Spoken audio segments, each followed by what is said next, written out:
Hi, my name is Nick Long, and I've been with BSI for 13 years. BSI and Give Hope have been aligned in donating to the UC Cancer Center for 10 years now, and we are looking forward to celebrating that this year. This month, Give Hope is featuring BSI Engineering and Bryan Speicher. Though I didn't know Bryan, his impact on our work community has been evident in all the lives he has touched.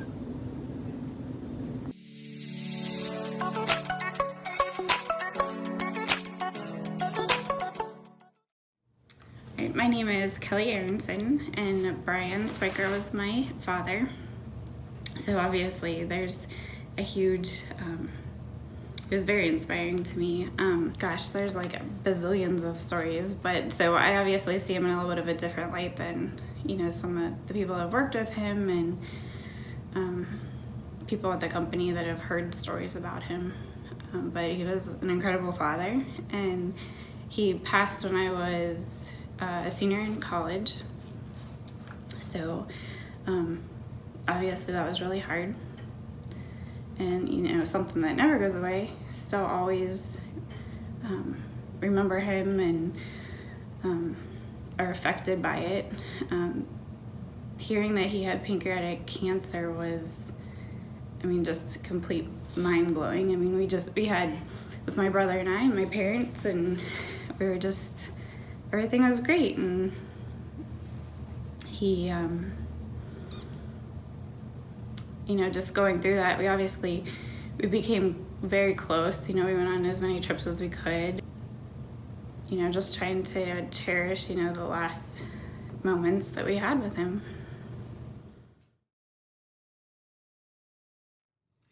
Yeah, Bryan Speicher, in my career, in 45 years of working in the business world, was the best CEO, president, whatever title you want to give it, entrepreneur that I ever had the pleasure of working with.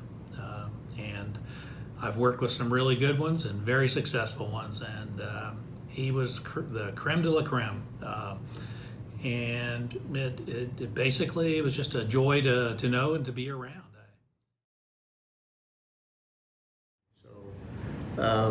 So BSI stands for Bryan Speicher Inspired. John came up with that name to his credit, and I guess in one sense the rest is sort of history, other than Bryan had an open ownership policy, not quite what we have here. He inspired that, I suppose, in the sense that the model that we created was similar, quite a bit different than what he had, but similar enough as far as sharing the ownership. The profit sharing that we do here is like that company on steroids, and I'm sure he'd be proud if he were around to think that he inspired us.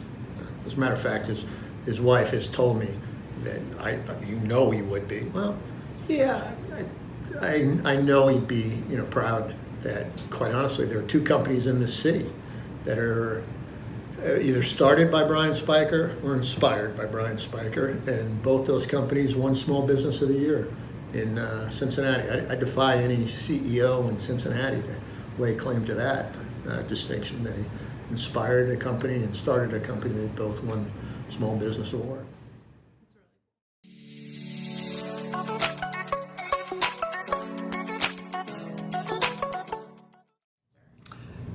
Yeah, I have a personal connection to pancreatic cancer. Obviously, others as well within this company have a connection to Bryan Speicher, who passed of pancreatic cancer in 2003. He was diagnosed in March of 2003 and passed away 7 months later, November 1st. But prior to that, my father passed away of pancreatic cancer in 1993. I had a aunt of mine that also passed away of pancreatic cancer in 2001. And my father's diagnosis, he didn't even last 12 weeks, something like that, after being diagnosed. My aunt lived about 2 years and 4 months from being diagnosed, but of those I've known in life, the life expectancy after being diagnosed has been an average of between 7 weeks and 7 months. So it's a very sad case or part of the cancer world. And I also lost one of my best friends from high school at the age of 59, passed of pancreatic cancer. And his was one of the very short ones. He lived only 7 weeks after being diagnosed, and otherwise you would not have known it. He'd go out and run 3 miles in the morning. Was a fit nut. Just raised a family of 4 children, all happily married, and just a great guy. But 7 weeks after he was diagnosed, just a week before Memorial Day, and that was in 2015, so not that long ago. You know, the year, it was 2003, the year that Bryan passed,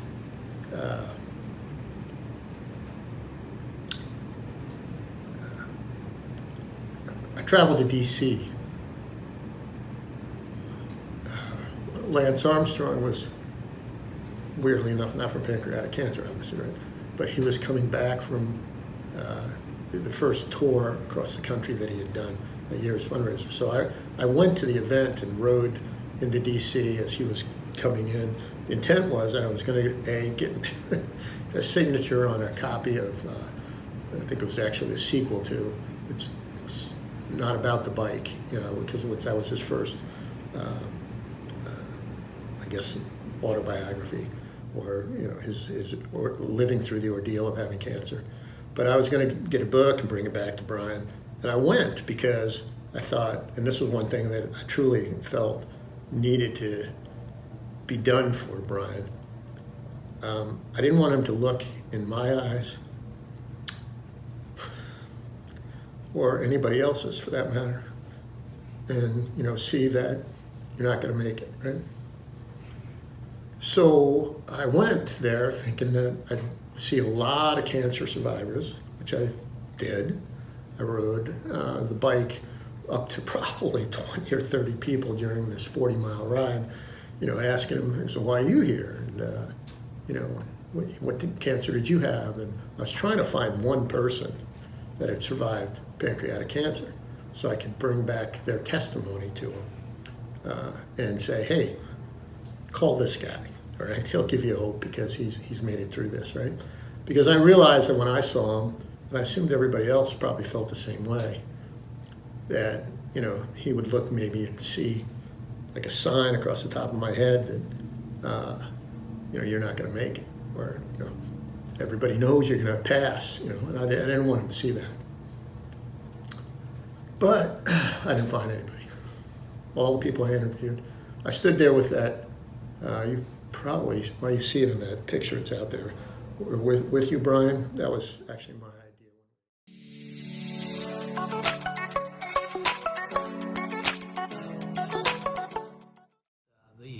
The people and Dr. Ahmad and his team there from the University of Cincinnati, it's just been a blessing that we've been able to link up with them, to be able to see our research dollars going into something that can and will make a difference. But in the meantime, what they're doing relative to patient care and inroads and promise and hope, which is all we can really live on, has just been phenomenal. It's just really just one of the greatest blessings of the link between Give Hope and BSI is that the third leg on that stool is the people that from UC, and like I said, from Dr. Ahmad and his pancreatic cancer group. So great people.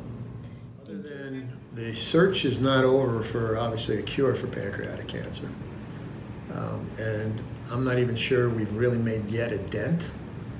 I know, you know, the researchers at UC, you know, Dr. Ahmad and his team have been, you know, working hard or whatever. I think they would say they've probably made progress in the last 10 years, but not enough. If he were here, not to put words in his mouth. So I guess my last message would be, As I said, the day we gave the $10,000 to, I turned to the researchers that were there, and the oncologists and the radiologists were there, and I said, however painful it is for somebody who has gone through pancreatic cancer to come up and speak and relive their ordeal, don't stop doing it for those people, because you need to keep the rest of us aware of what you go through and what is out there. So I say that to those people.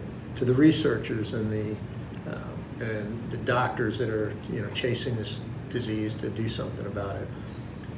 When you're tired, remember those stories and get after it. Don't stop.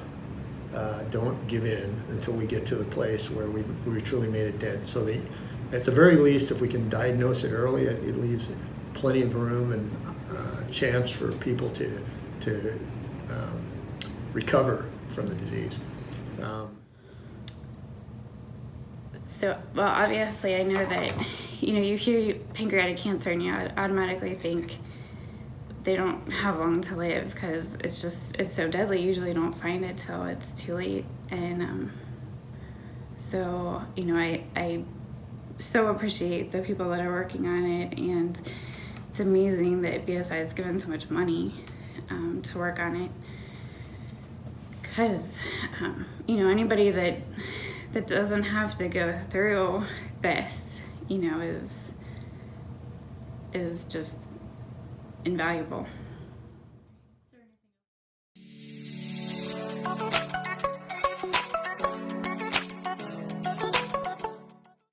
Well, so obviously, like, every time I walk by the hallway with his picture there, it kind of makes me smile. I was working in Indianapolis before coming here and made the switch, which I knew would be kind of hard just because there'd always be that constant reminder, and people come up to me all the time, I knew your dad, and tell me stories, but it's also very comforting. I mean, he was, because I constantly hear those good things, and makes me beam with pride that I am his daughter. He also, with the charity stuff, I mean, both my parents were very involved in charities, like in our community. So I know that was something really important to him. And it's awesome that the BSI has continued doing that. Because I know that he'd be really, really happy with that, and especially in regards to pancreatic cancer. Awesome. Okay. Hi, my name is Sarah. I am the office coordinator for BSI, as well as the charitable activity chairperson for BSI. And I'm a little bit different from the other people that you've heard today. I joined BSI in 2020, so I did not personally know Bryan. However, my background is in nonprofit organizations. So I came from summer camps. I was a camp director, and in college I was heavily involved in an organization that raised money for charity as well. So making the transition to the corporate world, I was nervous. I was scared that it would be difficult for me on a personal level.